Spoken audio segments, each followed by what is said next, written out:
Hii barabara inaitwa, nafikiri inaitwa Mvule. Sasa juzi siku ya Jumapili usiku mvua imeisha kubwa mno. Nafikiri madhara ya hiyo mvua mnaiona tu bila hata maelezo, mnaiona jinsi ilivyokuwa. Kwa hiyo kikubwa ni kwamba barabara kama hizi zifanywe matengenezo mara kwa mara, na kwa muda mrefu kwa kweli haijafanywa matengenezo, na ndio maana hii mvua ilipokuja, hii mvua ilikuwa rahisi sana kubomoa na kuiacha kama ilivyo hivi. Ni kutokana na kwamba haijafanywa matengenezo kwa muda mrefu. Kwa kweli maji ya Jumapili, kama sio hii nyumba tuliojenga hapa mbele, tungekuwa tuna maasari kubwa mno tungepata hiyo Jumapili. Ndio maana tunadhibiti kule, tunaweka viroba. Tulikuwa tunaomba hata mtuweke culvert ya kuteremsha maji, manake maji yalikosa mkondo, yakawa sasa yanarudi huku kwangu. Naona kwa kweli hapa nilivyokaa hapa, nimekaa kwa niaba ya huyu mwenye nyumba. Kwa sababu yeye yuko kule ofisini kwake. Sasa mimi ndio nashughulika na hapa. Mafuriko ndio haya. Kila kimoja kilikoko hapa vyote vimeondoka. Mbao zilikoko hapa nje hakuna. Nimefuatilia mpaka kule hamna. Naona ndio kifupi changu ndio hicho tu jamani. Mafuriko ndio mnavyoyaona hapa sasa. Serikali tusaidie jamani, kwa sababu hapa hii ni mafuriko haya ya maji. Ni kwamba si hatutahamishwa hapa kabla. Naona yaani huu mkondo kabisa ni mkondo ambapo ni ya mafuriko ya maji vibaya mno. Angalia umuhimu wa hizi barabara, kwa sababu hizi barabara asikamiliki kwa upande wa nani, mtaro hakuna.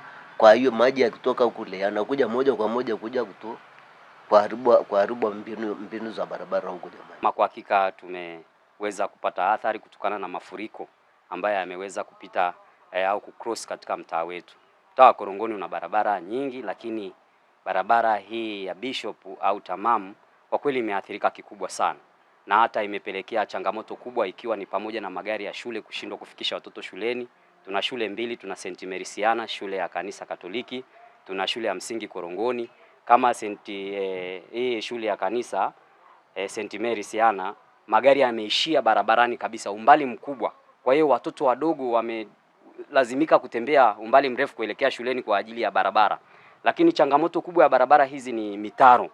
Mitaro ya maji imekuwa ni kero kwa kweli, ambaye imesababisha maji yameingia kwenye majumba. Mtaona waandishi wa habari, zaidi ya nyumba 10 mmeona zimeweza kuathirika na maji kuingia ndani, na hata nyumba moja pale tumekuta maji yameingia hata mpaka kwenye vyumba vya kulala.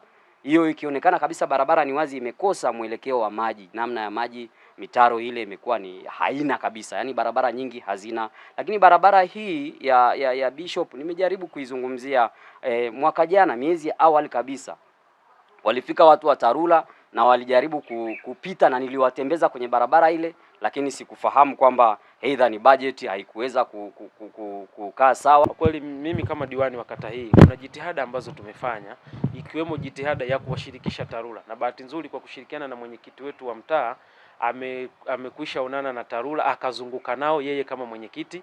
Lakini hata mimi nimekwisha fika ofisi za TARURA mara kwa mara kuwaeleza kilio na uchakavu wa barabara zetu zilizopo hapa kata ya Korongoni. Kama ambavyo mmeona, kuanzia kule juu barabara ya Tamamu kushuka pale shule ya msingi Korongoni, lakini kama mnavyoona kutembea barabara Airport Road, ambayo kwa kweli wakazi wetu wameathiriwa na mvua hizi ambazo zimeanza tu na ndizo ziko mwanzo.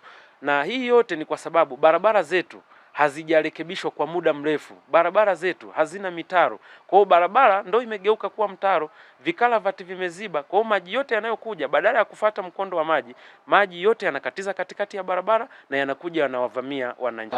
Katika kata ya Korongoni tumeshatembelea kata hiyo na kufanya tathmini katika barabara ambazo zipo katika kata hiyo. Lakini katika mwaka wa fedha 2025 tulijenga barabara ya Kindi na tulijenga mfereji katika barabara ya Mnazi. Pia tulijenga machangarawe katika barabara ya Police Line pamoja na Nakuru.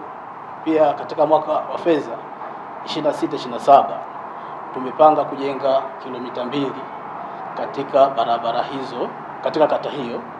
kwa kiwango cha changarawe.